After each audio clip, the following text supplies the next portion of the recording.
15 अप्रैल, लखनऊ। एक बस्ती में ऐसी भयानक आग लगी जिसने सैकड़ों जिंदगियों को, सपनों को, सब कुछ तबाह कर दिया। तो आज चलिए इस पूरी घटना की तह में चलते हैं और समझने की कोशिश करते हैं कि उस रात असल में हुआ क्या था। कहते हैं ये सिर्फ तस्वीरें नहीं हैं, इनमें हजारों चीखें सिमटी हुई हैं और ये शब्द, जानते हैं, इस तबाही की पूरी कहानी बयां कर देते हैं। एक ऐसी तबाही जहां लोगों ने एक ही रात में अपना सब कुछ खो दिया। जरा सोच कर देखिए, वो बर्तन जिनमें शायद कुछ घंटे पहले ही खाना पका होगा, अब वो आग में इस तरह सुलग रहे हैं। ये मंजर दिखाता है कि ये तबाही कितनी व्यक्तिगत थी, कितनी गहरी थी, जब किसी की रोजमर्रा की चीजें भी इस तरह राख हो जाती हैं। और ये देखिए जले हुए स्कूल बैग। ये सिर्फ बैग नहीं है, ये बच्चों के सपने हैं, उनका आने वाला कल है जो इस आग की भेंट चढ़ गया। ये नज़ारा सच में दिल दहला देने वाला है। लोगों ने अपनी पूरी जिंदगी की जो भी थोड़ी बहुत जमा पूंजी थी, जो मेहनत से सामान जुटाया था, वो सब एक पल में राख के ढेर में बदल गया। घर, सामान और सबसे बढ़कर उनकी उम्मीदें, सब कुछ खत्म। तो अब सवाल उठता है कि आग लगने की अगली सुबह का मंजर कैसा था। चलिए देखते हैं उस तबाही के बाद के हालात, जब लोगों की जिंदगियां सचमुच राख बन चुकी थीं। अगली सुबह का नज़ारा बेहद दर्दनाक था।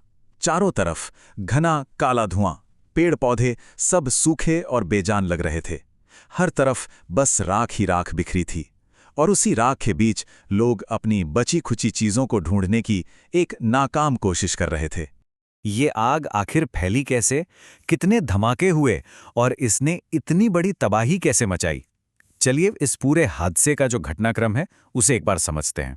तो हुआ यूं कि शाम के करीब 4:10 पर आग लगने की पहली खबर आई और देखिए सिर्फ 1.5 घंटे के अंदर 5:30 बजे तक आग पूरी की पूरी बस्ती में फैल चुकी थी। हालात तो तब और भी ज्यादा बिगड़ गए जब एक के बाद एक 10 से भी ज्यादा गैस सिलेंडर फटने लगे। अंदाजा लगाया जा सकता है कि मंजर कितना भयानक होगा। इस आग पर काबू पाने और लोगों को बचाने में प्रशासन को 5 से 8 घंटे लग गए। मतलब ये ऑपरेशन पूरी रात चलता रहा।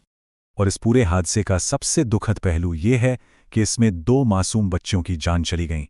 दोनों की उम्र सिर्फ 2 साल थी। इस आग ने 50 से भी ज्यादा झोपड़ियों को पूरी तरह से जलाकर राख कर दिया।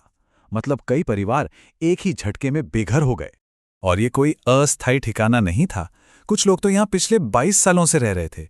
सोचिए, उनकी आंखों के सामने ही उनकी पूरी दुनिया उजड़ गई। अब इतनी बड़ी तबाही के बाद प्रशासन ने क्या कदम उठाए, आइए एक नज़र सरकारी कार्रवाई पर भी डालते हैं। प्रशासन ने फौरन एक्शन लिया। फायर ब्रिगेड, पुलिस, एसडीआरएफ यानी स्टेट डिजास्टर रिस्पांस फोर्स और एनडीआरएफ मतलब नेशनल डिजास्टर रिस्पांस फोर्स, इन सभी की टीमों को तैनात किया गया। 10 से ज्यादा एम्बुलेंस मौके पर मौजूद थीं और हालात पर नजर रखने के लिए वहीं एक कंट्रोल रूम भी बना दिया गया था। एहतियात के तौर पर पास के 20 घरों को भी खाली करा लिया गया। इस पर लखनऊ के डीसीपी ने जानकारी देते हुए कहा, 2 कैजुअल्टी रिपोर्ट हुई है। तत्समय उस पे फायर पे काबू पा लिया गया था और जो राहत कार्य है जारी है। मामले की गंभीरता को देखते हुए मुख्यमंत्री योगी आदित्यनाथ ने जांच के आदेश दिए हैं। रक्षा मंत्री राजनाथ सिंह और डिप्टी सीएम ब्रिजेश पाठक ने भी मौके पर पहुंचकर स्थिति का जायजा लिया।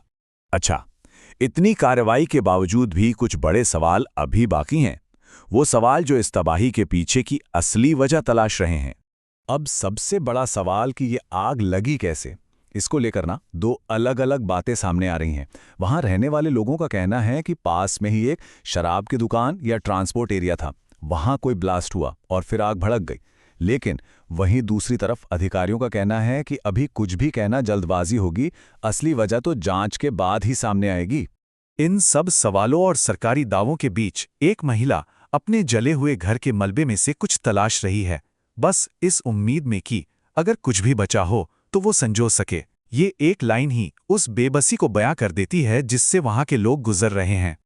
राहत कार्य चल रहा है, जांच के आदेश भी दे दिए गए हैं, लेकिन जिन लोगों ने अपना घर, अपना सब कुछ खो दिया, उनका क्या होगा?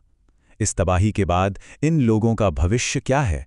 ये एक ऐसा सवाल है जो हम सभी के लिए है।